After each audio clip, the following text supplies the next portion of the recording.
د نیکو اعمالو د برکاتو بیان درته شروع کړی. مقصد مې دا و چې دا خلک اورېدونکي او تاسو مونږ ټول ځان به پکې اول یادوم د نیکو اعمالو طرف ته رجوع کو، هغه عمل وکړو چې په الله خوشحالېږي. دا ما چې کوم آیت ولوست، الله په قرآن شریف کې فرمایي چې کوم انسان نیکي وکړه، یوه نیکي، ومن جاء بالحسنة، یو نیکی او انسان وکړه پټینه نیکي،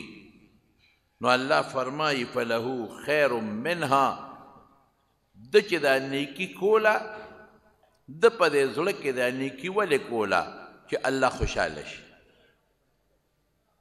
دا نیکي د ولې کوله چې ما ته په آخرت کې ثواب ملو شي. ولې رب العالمین په قرآن شریف کې بل ځای فرمایي من جاء بالحسنة، بلکې عمده آیت دی، من جاء بل ځای دی من جاء بالحسنة فله عشر امثالها، لس چنده خدای پاک د هغې بدل ورکوي، لس چنده. رب العالمین فرمایي دا نیکي د ولې کوله، دې دپاره یې کوله چې ماله الله په هغې بدل راکړي، ښه بدل. او دا نیکي ولې کوله، دا اورېدلي و د ملا صاحب نه چې الله پاک په نیکۍ خوشحالېږي او په دنیا کې الله بنده خوشحالی، الله بدل خلاصوي، الله غیرتي ذات دی.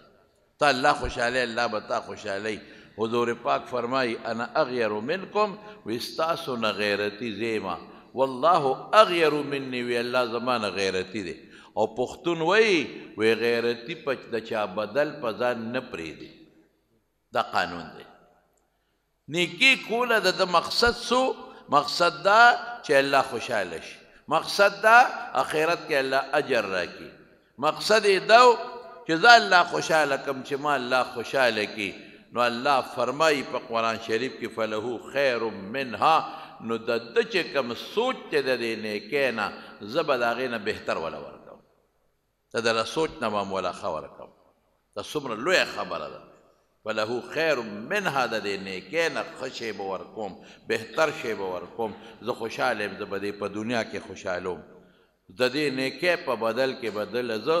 ډېرې بدلې ورکوم، لږې نه ډېرې به بدلې ورکوم، او دې به زه په دنیا و آخر کې خوشحاله ساتم. او یو عجیبه لفظ الله استعمالی، وهم دا انسان چې دا نیکي وکړه دې خلکو من فزع یومئذ آمنون، د قیامت په ورځ چې هغه خطرناک هیبتي، قیامت ورځ دومره سخته ورځ ده چې خلک به یوم یفر المرء من اخیه، و د خپل رور نه، پلار نه، ښځې نه به تښتي خلک، هېڅوک به نه پکارېږي. یو هیبت به په خلکو، یو یره به په خلکو. قیامت به رانږدې شوي او قیامت به غرغنډې کوي، دا دنیا به مخامخ ویني. وایي په دقه ورځ باندې، په دې خطرناکه ورځ به دې د یرې نه محفوظ وي، محفوظ، اړه به یې کلک کم. یرې نه هغه څوک محفوظ وي چې د هغه زړه مضبوط وي، د هغه ټینشن نه وي، د هغه زړه بېغمه وي، زه به یې بېغمه کړم. دا څومره لویه خبره ده، وړه نیکي. دا ولې؟ دا ته الله خوشحاله، چې الله خوشحاله، الله به دې خامخا خوشحاله. او رسول الله صلی الله علیه وسلم یو ځل سحر وختي راغی جومات کې، مونځ یې وکړو، د مانځه نه پس دقسې خلکو ته مخ مبارک راواړو، بلکل مانځه پسې متصل. او تپوس یې وکړه، وایي د چا نن روژه ده، نفلي روژه. حضرت ابوبکر صدیق رضی الله عنه پاسید، د حضور پاک تپوسو، وی د ما نن روژه ده. وی چا نن تپوس کړی د مریض، عیادت او بیمار پرسی د مریض چا کړی ده؟ حضرت عمر فاروق رضی الله عنه خو لږ جذباتي و، هغه وی الله رسوله خو دغه د کوره راووتو، تا پسې مونځ وکړو.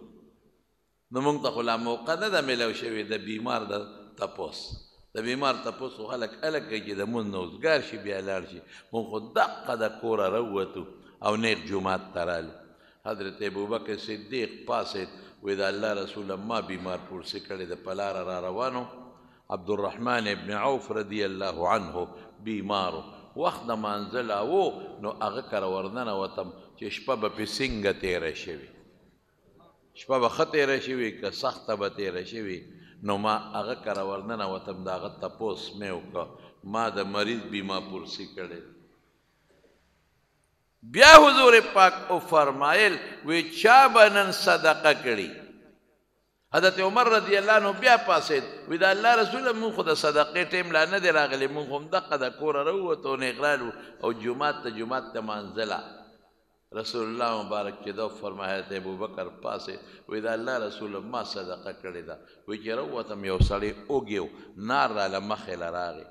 ما زر خپل زوی ته وی د زوی نوم یې عبدالرحمن ابن ابي بکر اله بچې ورشه کور ته لاړ شه او کور کې که څه روټۍ وي دې سوالګري له دې غریب له ورکړه هغه لاړ او هغه نار له ډوډۍ ورکړه الله دا ما کړي دي رسول الله مبارک وفرمایل اے ابو بکر بشر بالجنه زیر قبول کا د جنت تعالی به خدای پاک جنت درکړي او جنت څومره لوی نعمت دی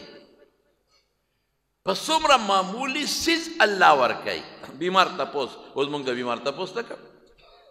مونږ کې یو غم دی مونږ وایو ده زما تپوس کړی دی دی کوم ده نه دی کړی نه کوم هلکه دا خو تا د خدای دپاره ونه کړ ده نه دی کړی وکړه لاړ شه تپوس ته پوښتنه یې وکړه چې د کړی دی خو تا د هغه بدل دا ټیک ده دا نیکي ده هل جزاء الاحسان الا الاحسان یو سړی سره ښېګړه وکړي او ته ښېګړه وکړي دا هم نیکي ده خو بهترینه نیکي څه ده دا حضور پاک نه یو ځل چا تپوس وکړو وایي د الله رسوله ما سره یو سړی صله رحمي نه کوي او زیم ورسره نه کوم وایي نه داسې مه کوه چې هغه نه کوي ته ورسره وکړه چې هغه صله رحمي کوي او ته کې دا خو تا د هغه بدل خلاص کو ټیک ته دې کې هم ثواب شته خو چې هغه در سره صله رحمي نه کوي او ته یې ورسره وکړې دا زبردسته رشته ده نو مونږ وایو لکه زما تپوس یې نه دی کړی زه ولې وکړم هلکه پته نه لګي هغه ته به پته نه وه ولې ګیلې کې کیدای شي هغه به اوزګار شوي نه بعضې وخت کې یو انسان ته یو ضروري کار پېښ شي هغه اوزګار نه شي کیدای شي هېر شوي به یې مونږ نه ډېر هېر شي اکثر راته څوک او وایي پلان کې وفات شوی دی رانه هېر شي روستو راته را یاد شي دا خو انسان دی د انسان نه هېره راځي یا څه بل څه وجه به او چې هغه نه ده کړې ته ورشه ته یې وکړه چې الله خوشحاله په بدل کار نه کومه دقسې زمونږ د جنازو قسم ده دې زما مړي له راغلی دی چې زه وکړم هلکه دا خو تا د خدای دپاره نه کړه دا خو تا د بدل خبره وکړه ده زما تپوس پوښتنه ده ما سره ښېګړه ده زما د پلار د بیمارۍ تپوس دې ما له دعا له راغلی دی ده زما قبر کې کار کړی چې زه ورله وکړمه ټوله قصه زمونږ نن د عدل بدل روانه ما سره که ته کې زه نیکي کوم که ته نه کې زه نیکي نه کوم آها ماشاءالله تا خو د الله دپاره ونه کړه تا خو ده دپاره وکړه نیکي الله دپاره وکړه دې نه دی راغلی زه ورځم زما د قبر کې کار نه دی کړی زه ورله کوم دې زما د پلار تعزیت له نه دی راغلی زه ورځم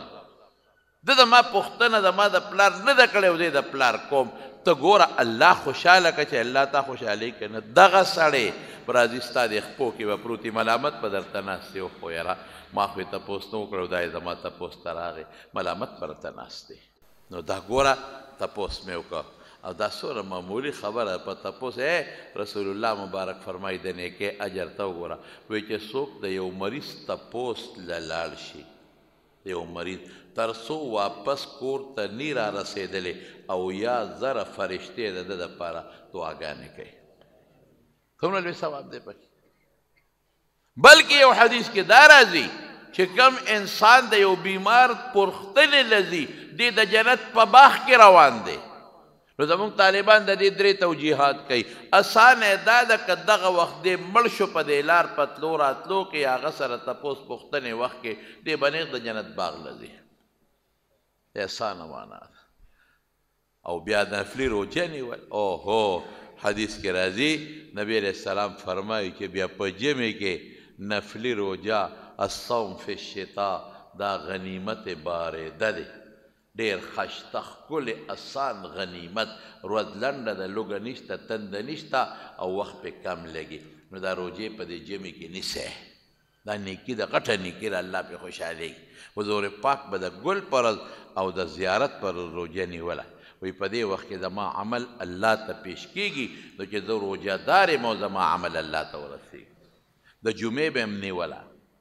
د جمعې روجه به هم کله کله نیوله او کله به د اسلامي میاشتې 14 او 14 او 15 نیوله او کله به د میاشتې لومبۍ 3 نیوې او د میاشتې اخر 3 به یې نیولې بهر کې که نیولی شی نو خیر روجې دا دي چې اسلامي میاشت معلومه کې نن سبا د دې کلنډر نه خخ په اسانه پته لګېږي د موبایل نه په اسانه پته لګېږي او د هرې اسلامي میاشتې 14 او 14 او 15 نیسي دا مخکې فرض وي فرضیت یې ختم شوی دی او ډېر لوی اجر او ثواب دی یا د ګل او د زیارت فرض دا روجې نیسه په دې کې ډېر لوی اجر او ثواب دی او بله راله پکې صدقه او خیرات اوهو صدقه او خیرات خو دومره لوی اجر لري چې زه درته ویلی نشم یو ښځه وه او یو سوالګرې راغی یو سوالګرې ښځه راله په دروازه یې باد وکړه اواز وکړه وی ډېره زیاته یخني مې کېږي د خدای دپاره ماله څه څادر راکړه دې ښځې کور ته منډه کړې دې غریبې سره بل څه ونه یو څادر و ورسره هغه سورې و یو 3 ځایه پکې نري سورې او یاره هغه څادر یې راواغېست او دې سوالګرې له یې ورکړه خورې دا څادر واله په دې ځان پټ کا لږ سورې خو دې خو ځان له وګنډه هغې وې بېغمه او صوبک پټې سورې پکې او یو 3 کجورې پرتې وې کور کې هغې راواغېستې وې ته به اوږې مې دا کجورې مه خوره صرف 3 کجورې او یو څادر خاوند دی خو خاوند ته نه دی خبر چې زما ښځې دا صدقه کړې ده خاوند یې خوب ویني وی د قیامت ورځ ده د حشر د محچاس و محشر ورته وایي او دا ټوله دنیا په غوبل کې ده او دا خلک په ګرمۍ کې پراته دي او بل شان ګرمي ده او دا خلک څوک یو خوا منډې وي او څوک بل خوا منډې وي او هر سړی په خپل غم کې پروت دی دا سړی وي دې ښځې ته یو زیم او یو تی وایي زمونږ هم ګرمي کېږي وایي دې کې یو سړي یو غټ څادر راوړو او د هغې غټ څادر د پاسه یې په مونږ د پاسه خور کړ په مونږ باندې د بره نه نور بند شو هغه تو هغه ګرمي را باندې بنده شوه وایي دا څادر 3 ځایه سورې و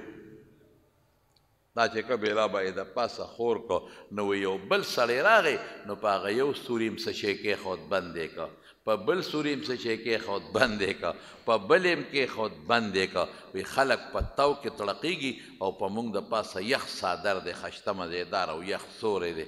ښځې ورته وی باس خبره دی خوب دی ټیک لیدلی دی وی ښځې څنګه مې ټیک لیدلی دی وی دقسې یو غریبه ښځه راله او یخني مې کېږي ما له څادر راکړه نو ما وله څادر ورکړه او څادر 3 ځایه سورې و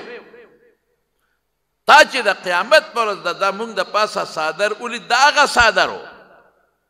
د هغه څادر دی الله وی من جاء بالحسنة فله خیر منها دلته به څادر تا د ګرمۍ نه دومره بچ نه کړي لکه د قیامت پر ورځ چې دی بچ کوي دونه فایده به دلته در نه کړي لکه د قیامت پر ورځ چې الله دله کومه فایده درکوي او وی څادر سورې و ما هغه ښځې ته ووایي چې ځان لی خورې دا سوري وګنډه نو هغه تا ولیده چې 3 سوري په څادر کې او فرشتې د پاسه پې څه شی کېښود او سوري بند کړل دی ورته وښول خاوند ته وله خدای پاک وښولو چې د صدقې دغه اجر او دغه لوی ثواب صدقه کې او قرآن شریف کې او رب العالمین په حدیث کې فرمایي نبی کریم صلی الله علیه وسلم فرمایي په حدیث کې راځي کل رجل تحت ظل صدقته يوم القيامة كل رجل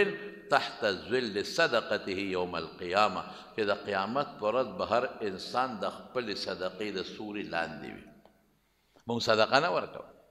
صدقه څه ته وایي صدقه د الله د رضا دپاره چاله یو شی ورکول غریبه مور دی د مور دی مور له چې ورکې دا هم صدقه ده لور دی د واده د فقیره غریبه ده هغې له ورکې دا هم صدقه ده خور دی د هغې له ورکې دا هم صدقه ده نفلي صدقه ده ګاونډي له ورکې دا هم صدقه ده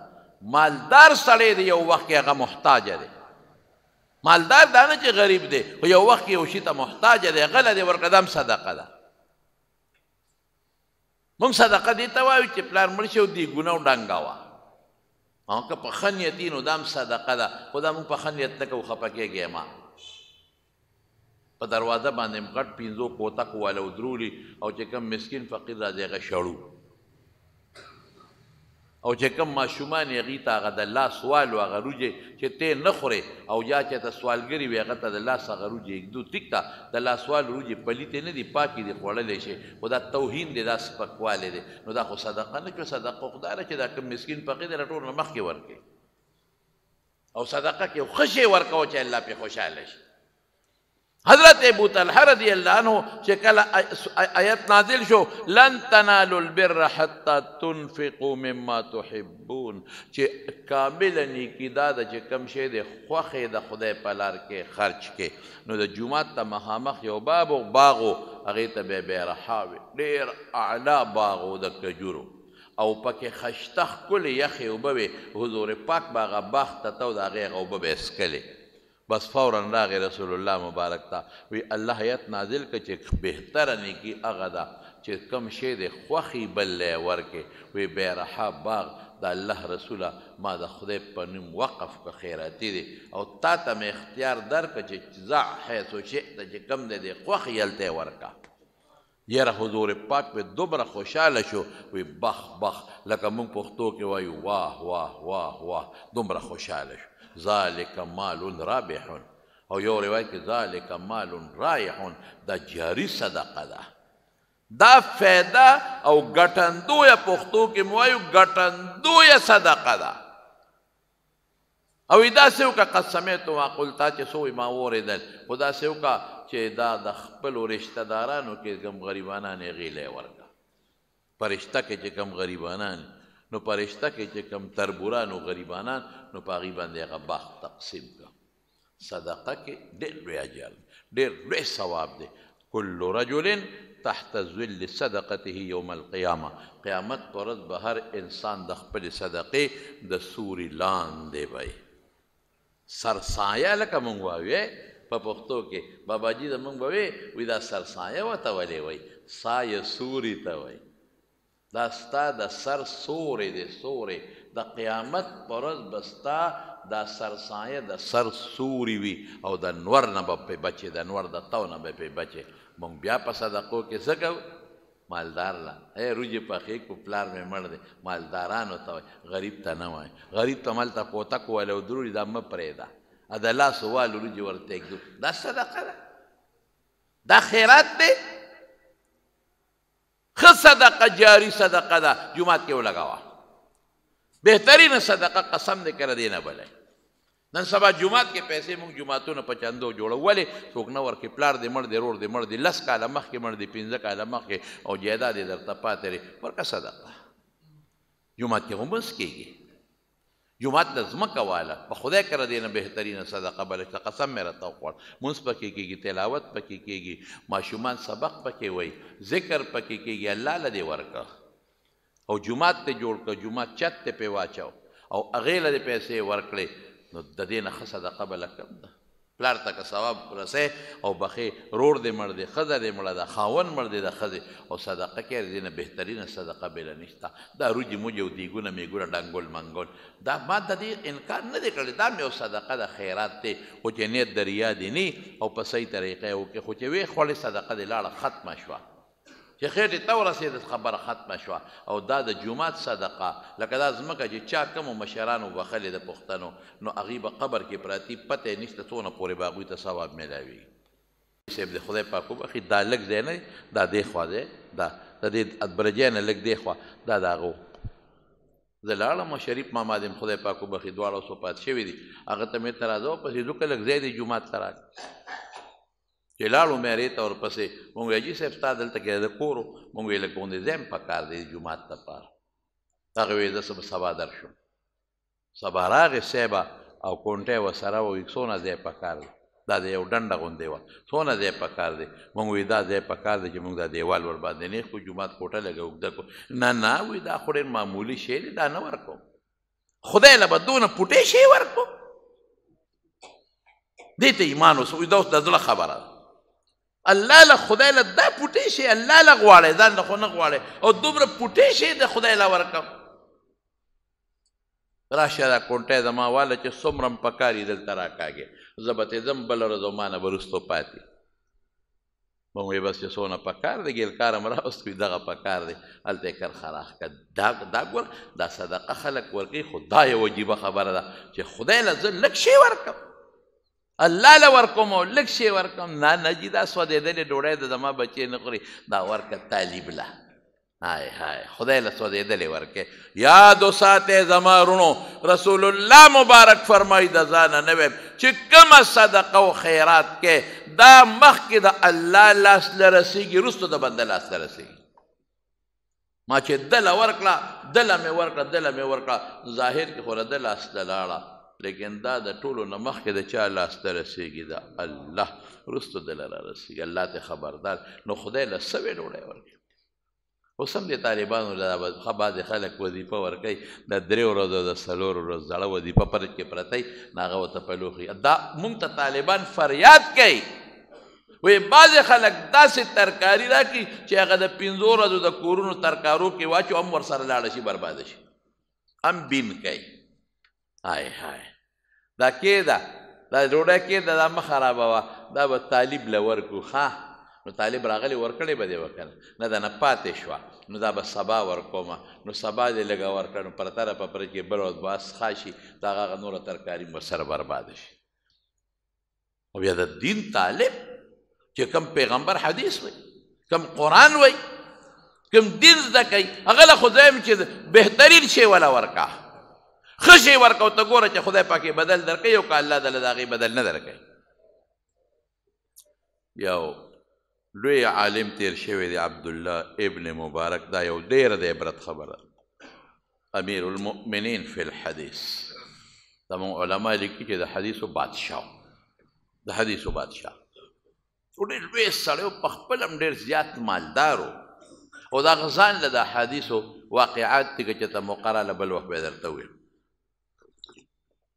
په خوب کې نبی کریم صلی الله علیه وسلم ولید او حضور پاک ورته فرمایي چې په کوفه کې یو تاجر دی او سوداګر بهرامي نوم دی هغه زمانه کې دا کوفه دا ګورې فارسي وه دا کوفه او بصره دا فارس و تاریخ وګورئ تاسو جغرافیه دا فارس و دا خو وروستو بیا صحابه کرام چې لاړل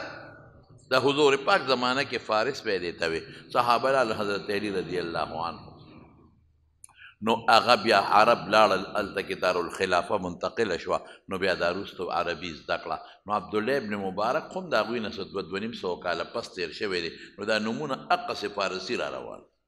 فارسي پکې ډېره حده پورې چلېده نو بهرام نوم و د هغه نو پیغمبر مبارک ورته فرمایي عبدالله ابن مبارک ته وی لاړ شه په کوفه کې یو تاجر دی او بهرام یې نوم دی لاول به ورته زما سلام ووایي او د سلام نه پس به ورته ووایې چې ته به جنت ته ما سره یو ځای داخلېږي لویه خبره دا خوب د 3 شپې پرله پسې ولید او 3 شپې ولې دی پرله پسې ویني ده چې تپوس وکړه بلا شاګردان یو په کوفه کې هلکه تپوس وکړې بهرام څوک شته نو خلکو ورته وایي صاحب په بهرام خو مشهور تاجر دی دنیا پیژني لوی سوداګر دی دنیا پیژني خوا خو مجوسی دی د اور عبادت کوي نو دې پړه کې شک کې پرېوت چې خدای پاکه مجوسی ته څنګه پیغمبر مبارک سلام ورسو او مجوسی به د حضور پاک سره یو ځای جنت ته څنګه ځي یاد وساتئ ان الله لا یغفر ان یشرک به ویغفر ما دون ذلک لمن یشاء یو الله به هر چاته وغواړي قانون نه رحم ده خدای داسې دی دا الله نو به بخي خو شرک خدای نه مشرک نه بخلی کېږي بس دا فیصله ده او ټله فیصله ده نو ته خو اور د الله سره شریکې ده اور عبادت کې ده اور عبادت کوونکی خو مشرک دی دا خدای نه بخي او خو دا څنګه پیغمبر مبارک سره به مشرک څنګه یو ځای دی هغه ته څنګه سلام ورسوم په سبا شپه بیا خوب اینې بیا شک کې پروت دی په 3 شپه بیا خوب اینې او مرګرو نه تپوس کې دقه یو مجوسی دی په کوفه کې هلکه کوفه لوی ښار دی ما له پوره معلومات والی بس وی صاحب بل څوک نشته بهرام نوم او تاجر دقه یو کس دی مشهور سړی بس د وی راشه څه چل بی لاړ صاحبه عبدالله ابن مبارک کوفې ته چې ورغې هغه تاجر له تپوس یې وکړه څوک دی دا منډی ده غټه منډی وه اوس خو منډی ته ټرکونه او سودکیان او ډاټسنې راځي هغه زمانه کې به اوښان او قچرې او خره به په دې به سامان بار کېده یو خوا بل خوا به منتقل کېده برآمد او درآمد چې ورته وایي غټه منډی ده او په منډی کې د دنیا په سلګونو نوکران دي او بین الاقوامي تاجر د انټرنیشنل د بار ملکونو د بار علاقو نه سامان راځي او نوکران ناست دي او په هغې بولي کېږي هغه خرڅېږي څوک مال وړي او څوک خرڅوي څوک اخلي او بلا نوکران دي مزدوران او لګیا دي او بورې دي او څیزونه دي او ګنډلې کېږي اوښان دي او یو لوی هلچل دی تپوس یې وکړه بهرام څوک دی مخامخ کې کوم ناست دی دغه دی دا عبدالله ابن مبارک مشهور سړی و خلکو پېژنده چې د حدیثو لوی شیخ دی چې بهرام ته پته ولګېده وله راپاڅېد که کافر هم دی خو خلک د مشر او بیا د مسلمانانو د مشر خلک قدر کوي او شاګردان ورسره دي عبدالله ابن مبارک سره شاګردان ورته وایي حضرت څه کې په دا مجوسي دا د اور عبادت چې کوي خو دا الو نه وي شاګردانو ته وایي زما ورسره کار کوي یو شاګرد مې صاحب خو مجوسي دی ته څه کې هغه سره وایي زما څه غرض دی ورسره هېڅوک نه خبري دا خبره لکې پرته ده شاګردانو یې خیال ته وکړه چې یاره کیدي شي عبدالله ابن مبارک مالدار سړی دی او ورسره څه تجارتي تعلق جوړی تجارت خلک کوي کافرو سره هم د چین مین نه موږ دا مالونه نه راوړو چې څنګه ورغی عبدالله ابن مبارک هغه هم دا ګمان وکړه چې مولوي صاحب راغی ممکن ده چې څه تجارت په ما سره کوي ډېر عزت یې وله ورکړه عبدالله ابن مبارک وایي ته بهرام تا سره زما ځان له یو غرض دی خو چې بل څوک نه زه ورته یو ډېره ښه صاحب یو کوټې ته لاړ دننه شو همدقه بیا ویمه شاګردان هم دا سوچو چې څه تجارت ورسره شروع کوي د هغه هم دا سوچو چې کیدی شي دې څه مال اخلي راخلي چې دننه شوي دروازه بنده که بنده یې کړه وی بهرام ما خو پیژنې او حضرت عبدالله دې نوم دی او د پیژن مسلمانانو د حدیثو لوی عالم یې زه راغلی یم او تا نه یو تپوس کوم خو ستا دې په هغه ذات قسم چې ستا ایمان دی پې نورې خبرې نه کوو ته یې منې ما ته به رښتیا رښتیا خبره کوې وایه صاحب وی تا څه داسې نیکي کړې ده چې په هغې ته مطمئن یو غټه نیکي دې کړي راته وښایه هغه وی زما خو څه خاص نیکي نشته او څه نیکي به مې کړي ظاهري د دنیا نیکي به ووایو ځکه د کافر اعمال د خدای په نزد مقبول نه دي څه داسې عمل دې کړی چې ته پې مطمئن یې زه به داسې ووایم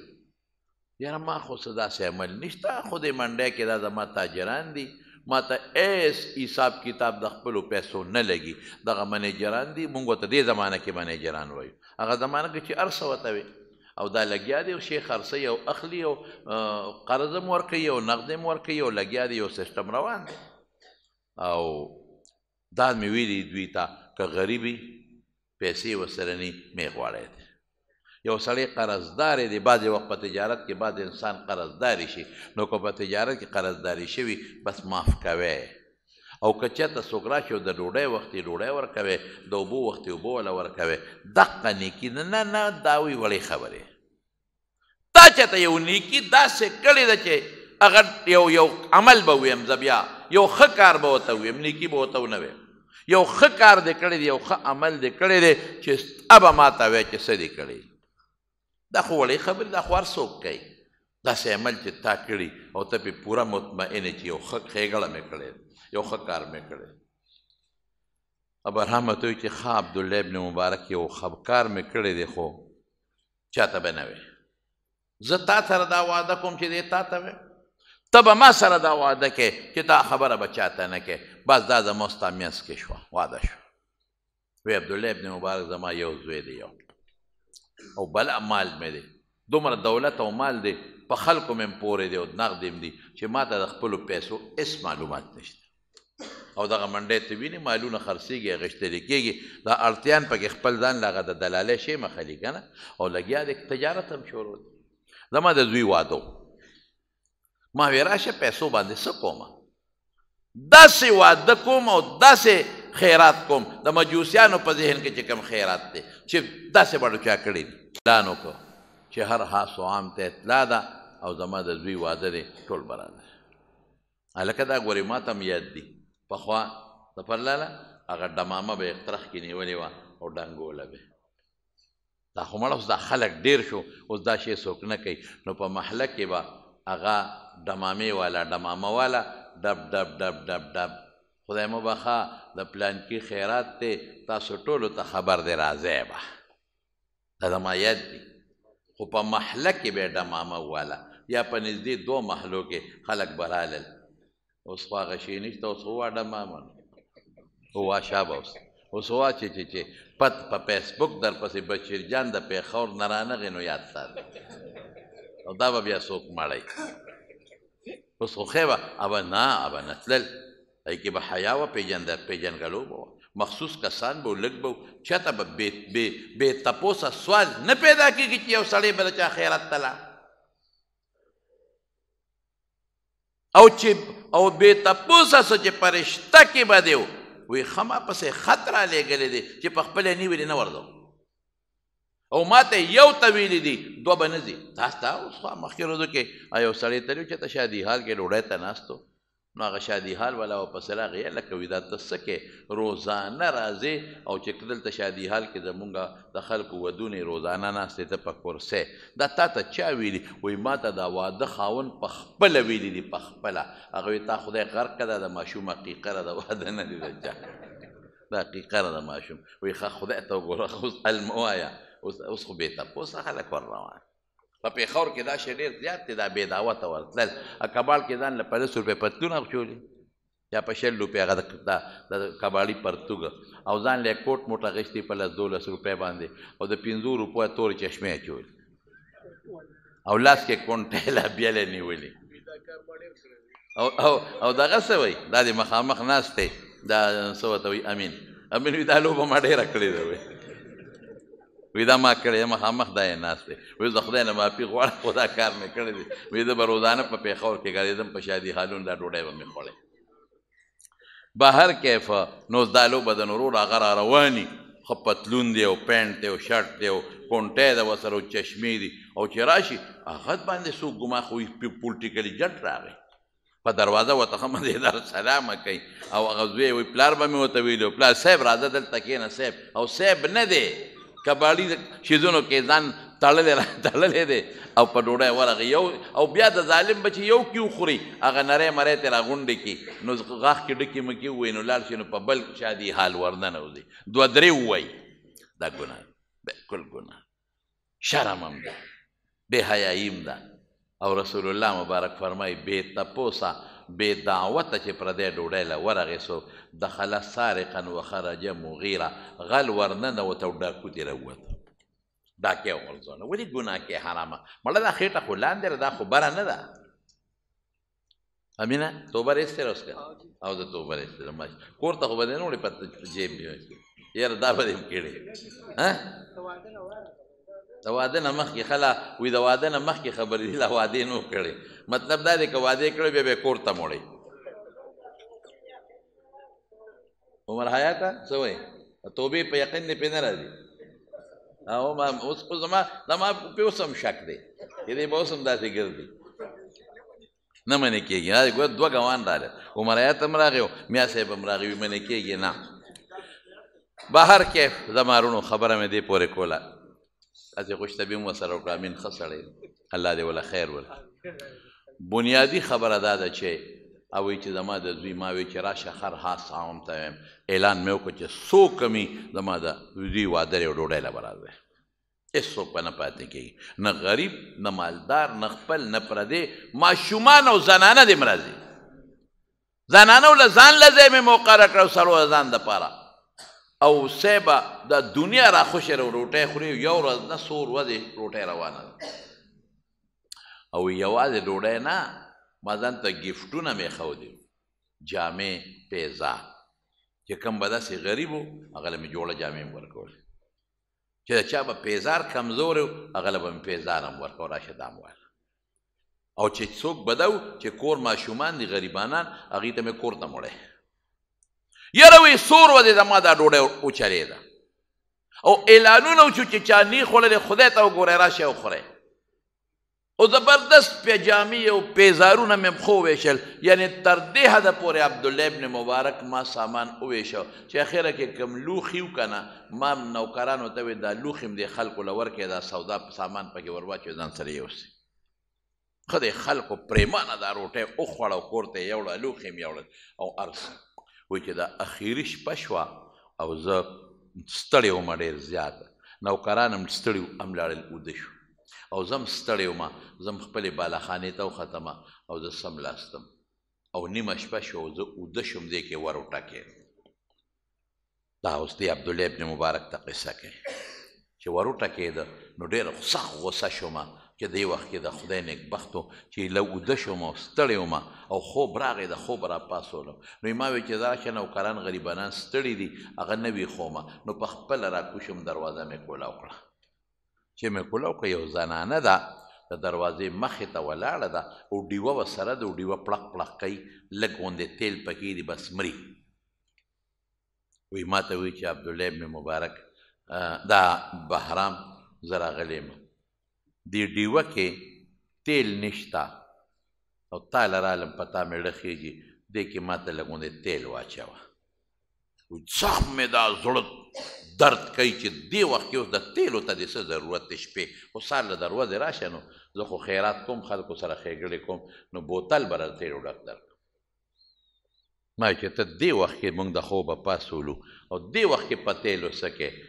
وایي راته وایي چې بهرام زما ماشومان بچي دي یتیمانان وږي دي نار نور دي جاړي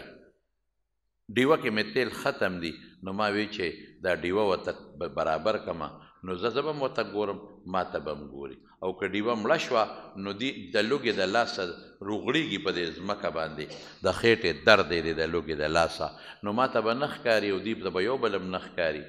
نو زه ډیوه به بله کړمه که په دا رڼا کې پې شپه تېره شوه وایي چې دی ووایي نو ښه غوسه راغله ما وی ښه بچي دي یتیمانان دي اوږي دي او د لوږې د درد د وجې نه جاړي او تړتېږي وی او ما وی چې تا ته پته وه چې زما د زوی واده دی وی او تا ته پته ده چې ما اعلان کړی و چې هر خاص و عام راشئ او دا راته پته وه نو بیا ولې نه راتلې بچري ولې د لوږې مري چې دونه دنیا راله ډوډۍ وخوړه ما خو په خرڅوله نه خیراتي مې ورکوله نو بیا ولې ته رانلې بچي دې ولې رانه ویستل او تا ته پته وه چې ما ګفټونه هم ورکول وایي چې د دې ښځې څادر ته مې وکتل څادر یې ټول شلېدلی و دی په دې ځان له ګنډلی و او چې پیزار ته مې وکتل نو کېړی میړی پیزار یې په خپو دی هغه هم شلېدلی دی زړه مې پې خفه شو دومره مسکینه او فقیره ښځه دا راته پته وه چې زه خلکو له جامې م ورکوم پیزار او بهرام پته وراته نو ولې نه راتلې پیزار به مې م درکړی دا جامو ته دې وګوره د پړونې لاندې چې ما د هغې جامو ته وکتل هغې ته م ټوټې لګېدلې ما به دله جامې م درکړې پړونې پیزار به مې م درکړی بچي دې وږي دي کور ته به دې موړی وه دا راته پته وه چې ما خلکو ته وې کور ته موړی او بهرام دا م راته پته وه نو ولې بیا رانلې وی دې ښځې ما ته ووایي چې بهرام مهرباني وکړه زما په زخمونو پټی مه لګوه په زخمونو زما مالګې مه جوړوه بس یو 2 قاشوغې تیل دنه غواړم راته واچوه تا باندې مې وخته په دې نیمه شپه کې مې بل څوک نه شو پاڅولی واچوه وایي ما ته چې نه لاول به راته الوې وایي دا ما ته چې بهرام که راته اچی تیل واچوه که نه د بل چا دروازه وه ما ته بچي وږي دي یوازې مې پرېښودل بچی مې چغې وایي د لوږې د لاسه بچي مې په ځمکه لوغړېږي وږي دی او ته ما سره باسونه کوې ولې رانلې ولې رانلې بس دا خبرې پرېږده ښه راته پته و نه یم راغلی چا منې کړې نه چا شړلې نه نو ولې چې چا شړلې نه چا منې کړې ته پته به نو ولې رانلې د خدای نیکبخت دی هلته تپوس ته نه کوم هلته ته ویم ولې رانلې وایي هغه ښځه سترګو کې اوښکې وګرځېدې وایي ما ته وایي چې بهرام که تیل اچی واچوه که نه اچی د بل دروازه وامه زما پر هر باندې مالګې مه جوړوه بس دال نه وی ما وی چې بچې لږ پوه شومه چې د دې ښځې څه مجبوري ده غوسه مې لږه راښکته شوه بچې جامې هر څه ډېر دي هسې د نه ځان پوهیومه چا به شړلې که نه چې ته راغلې چا به منې کړې چې ته راغلې وی دا ښځه بار بار ماته وایي چې بس 2 قاشوغې تیل غواړم بس مه کوه خو چې ما مجبوره کړه وایي ما ته یې بهرام زه او زما خاوند موږ سیدان یو د رسول الله مبارک نوسي او زما بچي هم سیدان دي د حضور پاک اولاد دی او زموږ نیکه اعلان کړی دی رسول الله مبارک چې زما بچي به صدقه نه علي تا صدقه کړې وه خیرات دې کړی او صدقه و خیرات زموږ نیکه اعلان کړی دی چې زما بچي صدقات به نه کوي بنو هاشم ټولو ته اعلان کړی چې دا صدقې به نه اخلئ انما هذه صدقات هي غسالات الناس تاسو به نه علئ نور خلک به اخلي خو زما اولاد به صدقه نه علي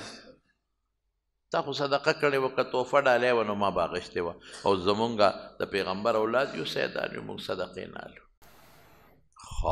دا وجه ده کوم ځای دی کور پلان کې ځای کې زه د درله کور ته ننوتم او خوراک ډوډۍ هر څه مې برابر کړل او جامې مې برابر کړې پیزار مې برابر کړل نوکران راویښ شو هغې ویې مونږ وړو مې نه د دې ښځې بېعزتي نه کوم د دې حیا نه علم په دې څوک نه خبرو هغه پڼ مې را په اوږه کړ د جامو د پیزار د خوراک د تیار خوراک هغه ښځې پسې لاړم ډیوه کې مې تیل ورته واچول ځان سره بوتل تیل مې یوړل دا تیل دی واله او واقعي چې ورننوتم هغه ماشومان په دې ځمکه رغړي ده لوګې د لاسه ای مورې په خېټه م درد دی ډوډۍ ای مورې سره وړه وږي درد دی خوب نه راځي په دې کټ کې او په دې ځمکه دا ماشومان بچي تړقېږي او دا د لوږې د لاسه غریبانان تاویږي را تاویږي وایي ما زر ولا خوراکونه کېښودل هغه ماشومان مې ماړه کړل ماړه شو او هغه پیزار ورسره مې ورکړل او ما هغه ښځې ته وویل چې بالکل دا صدقه نه ده دا تحفه او ډالۍ هدیه مې راوړه دا تحفه را داوانه او چې کله تا سره خلاصېږي څه نو تا له به دلته راځي بېغمه اوسه رحم مې راغی په هغه ښځه هم او په ماشومان هم وایي هغه ښځه ماشومانو ته وایي دا بهرام دی عبدالله ابن مبارک ته وایي چې عبدالله ابن مبارکه چې کله ماشومان ماړه شو زه خوشحاله شو نو هغه ښځه بچو ته وایي چې بچې بهرام کاکاجي ته خو لږه دوا وکړې که نه ماشومانو هغه پوټیني لاسونه الله ته اوچت کړل معصوم دی که نه معصوم خو د ګناه نه پاکي الله ته یې لاس اوچت کړل یا الله دا سوال درنه کوو خدایه چې دې بهرام کاکاجي په دا نیمه شپه مونږ ماړه کړو مونږ له ډوډۍ راوړو او مونږ له جامه راوړو تحفه یې راوړه صدقه نه ده الله دې زمونږ د نیکه سره یو ځای جنت ته داخل کا عبدالله ابن مبارک دقه مې یو ښېګړه کړې ده نور ما څه نه دي کړی عبدالله ابن مبارک ورته بهرام مبارک ته شي دغه ماشومانو دوا قبوله ما 3 شپې خپل مبارک پیغمبر په خوب کې لیدلی او هره شپه راته وایي چې لاړ شه او بهرام ته زما سلام ووایه او دا ورته ووایه چې ما سره به یو ځای جنت ته داخلیږي او زمانونو دلته به ستا زړه کې یو سوچ راځي چې د کافر نیکي خو خدای نه قبلوي قرآن شریف کې الله فرمایي چې او کسراب بقیعة یحسبه الظمآن ماء په یو ځای کې بل ځای راځي څنګه دی وقدمنا الى ما عملوا من عمل فجعلناه هباء منثورا لکه ګوره زه حافظ نه یم کله رانه آیت ګډوډ شي کله دي څومره نیک اعمال دي چې ایمان عمل سره نه د خدای په نزد نه دی مقبول لیکن زموږ علما دي کتاب الایمان کې موږ طالبانو ته وایو چې یو کافر په دنیا کې کوم د خیر ښېګړې کار وکړي او دې مړ شو ختم اسم نشته د دې اجر نشته په آخرت کې خو که چېرته دې مسلمان شو دا کافر نو د کفر د زمانې چې څومره نیکۍ او خیر ښېګړې دي اوله خدای د دې وروستني ایمان د وجې نه مقبولې ګرځوي حضور پاک فرمایي وی 3 کسان دي چې الله ډبل اجرونه ورکوي په هغې کې یو رجل من اهل الكتاب یو هغه سړی دی چې هغه یهودي یا عیسایي دی آمن بنبیه و آمن بمحمد صلی الله علیه وسلم ایمان دې راوړه د کفر او حضرت څوک دی هغه د حضرت خدیجې رضی الله تعالی عنها د حکیم ابن حزام حضور پاک ته وایي د الله رسوله ما خو په کفر کې بلا صدقې کړې ما خو په کفر کې صلې رحمې کړې دي ما مریان آزاد کړي دي د هغې څه اجر به میلاویږي که نه وایي او اسلمت علی ما اسلفت من خیر چې ته اسلام دې راوړه نو ادې مقبولې دي ادې ټیک دی که دې نه وې راوړې نو هر څه ختم او دویم څه دویم دا چې د کفر په اعمالو په دنیا کې الله بدل ورکوي ورې کافر دی کافر د کافر عمل خو چې ایمان نه هېڅ شی نه دی لیکن د اخلاصو رب العالمین ورته څه درجه ورکړه درجه یې ووره چې دا خبره بهرام واورېده بس وي عبدالله ابن مبارک لاس یې را دې خوا که چې د ایمان راوړم ستاسو پیغمبر نه منم ستاسو دین نه منم او بیا په ما سلام را لېږي او بیا ما به ځان سره یو ځای جنت ته بوځي هغه بهرام الله مسلمان که راغی چې څومره رشته دارانو ټولو ته وي ما سره که رشته ساتئ ایمان به راوړئ هغه خدای مسلمانان کړل او چې څومره نوکران وي زما منډی کې به هغه څوک کار کوي چې څوک مسلمان وي کافر به زما مزدوري نه کوي کافر به زما نوکري نه کوي هم ورسره خدای ټول مسلمانان کړل صدقه ډېر قیمتي شی دی زما ډېر قیمتي شی په دنیا کې هم خدای اجر ورکوي او په آخرت کې هم الله ورکوي په قبر کې هم خدای پاک دا صدقه به په تا باندې سورې کوي په قبر کې د الله د عذاب نه به دې بچ کوي خو اخلاص ډېر ضروري شی پټه صدقه ورکوي رسول الله مبارک فرمایي هغه صدقه چې په خلاص باندې کومه خرچه کې ما تنفق یمینه نو لا تعلم ګس لاس دې ته خبرېږي نه ګس لاس نه خبرېږي داسې صدقه ورکړه پټه صدقه ورکړه هېڅوک هم مه خبره وه د ټولو نه بهترین مصرف جومات دی د ټولو نه بهترین مصرف صدقه ده او ورونو ګورې اوس هم ډېر خلک نار نه ور روان دي ګورې دا مه وایه اوس هم شته دا یو څو کاله مخکې کوړي نه را روان وم او کتلمه اوس مې هېر دي نو د کوړي نه بار یو ډېران و چې داسې مشترک غوندې یو بوډا بابا و داسې لاسونه د غریب رپېدل او په ډېران لګیا یې د هغې نه څه راغونډوي دا زړې ټوکړې موکړې او دا شیزونه راغونډوي ما هغه ډېری ورته ویل مې ته ودرېږه هلک هغه مې راغ بابا دلته راشه دا څه کوې هغه داسې غریب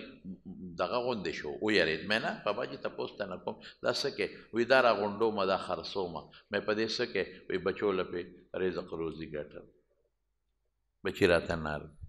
بابا جي څه د دنیا کار نه کوې وایي پاپړ خرڅومه مولوي صاحب خو هغه نه خرڅېږي څوک نه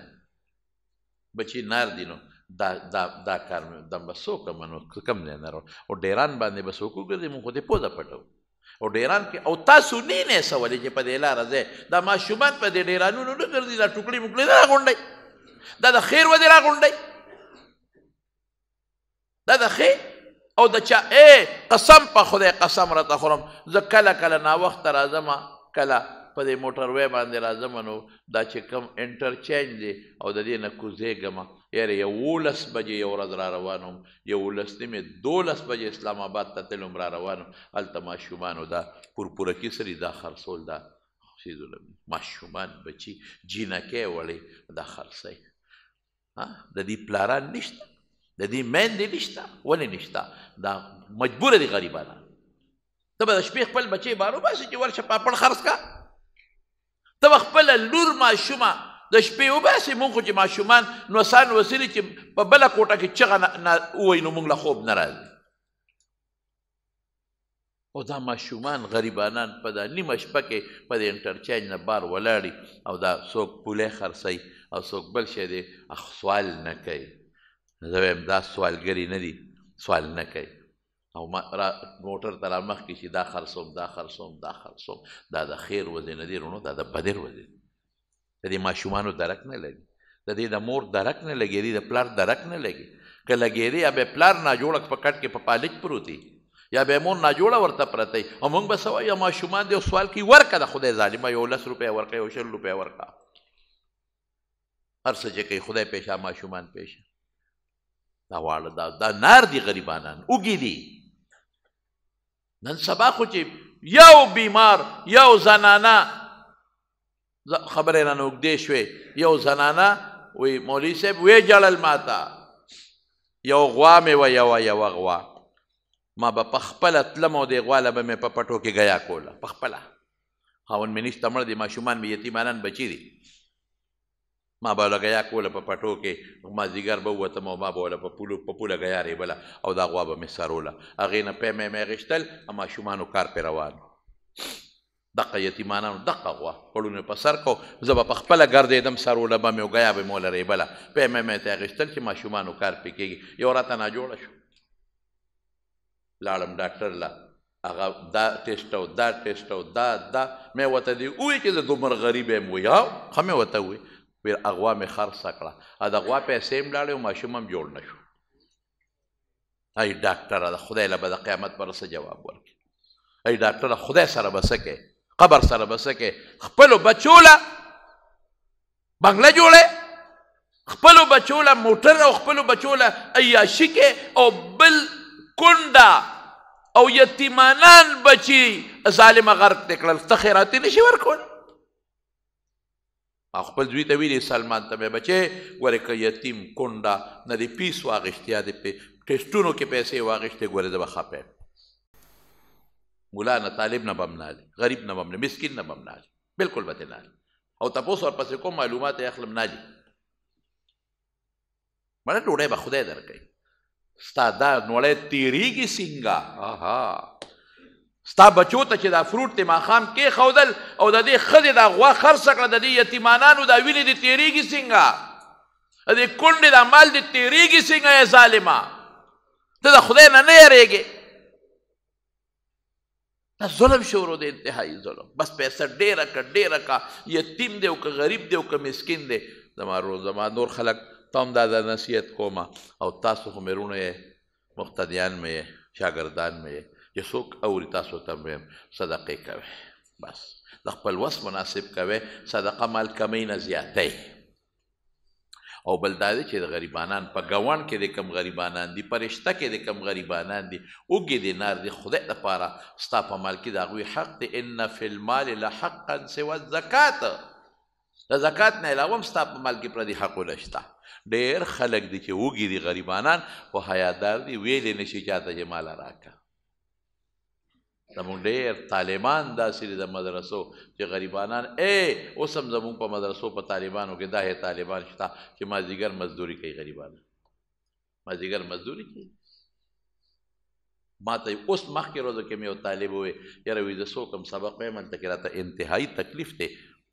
روډ بیل شوی دی او پلار او مور راته پاتې دي دا سبق پرېږدم او کس چل ورسره دا ستاسو په مالونو کې دوی حقونه نشته دا پیسې به څه کوئ دې نو بالغ ډکوئ سملی به پې او که دا به په کاسو کې خورئ دا خو دا نه پاتې دي دا څه دا جایدادونه چو لاړل پاتې شو دا ته پاتې شو بهر کیف د نیکو متعلق من یعمل مثقال ذرة خیرا یره الله فرمایي نو دې کې څه خبرې نورې هم شته انشاءالله العزیز آینده جمعه به راته پکې بیا بیان وکړو د ده د ډرایور مور ته هارټ اټیک شوی دی الله دې وله روغ صحت ورکړي د انارو باغ د کریم پلار وفات شوی الله تعالی دې مغفرت نصیب کړي الله دې وارثانو له صبر ورکړي او د امید میاډیری کې د انور خان بچا خور وفات شوی امیر خان بچا دی الله دې مغفرت نصیب کړي او الله یې د آخرت خوشحالۍ نصیب کړي الله دې ټولو وارثانو له صبر ورکړي او د شړۍ غاړې د عثمان علي زوی وفات شوی دی الله تعالی دې مور او پلار دپاره د آخرت د خوشحالو ذریعه وګرځوي الله دې صبر ورکړي او د لون خور د رفیق ماما وفات شوی دی الله تعالی دې مغفرت نصیب کړي الله یې د آخرت خوشحالۍ نصیب کړي او د امید میاډیری د رفیع الله خور وفات شوې ده پروردګار دې مغفرت نصیب کړي الله یې د آخرت خوشحالۍ نصیب کړي د شیرپو یو ملګری دی او نوکری کې څه مشکلات دي الله تعالی دې مشکلات په خیر او په خوشحالۍ بدلې کړي الله دې وله ترقی ورکړي بعضې ملګرو حاجتونه دې غواړي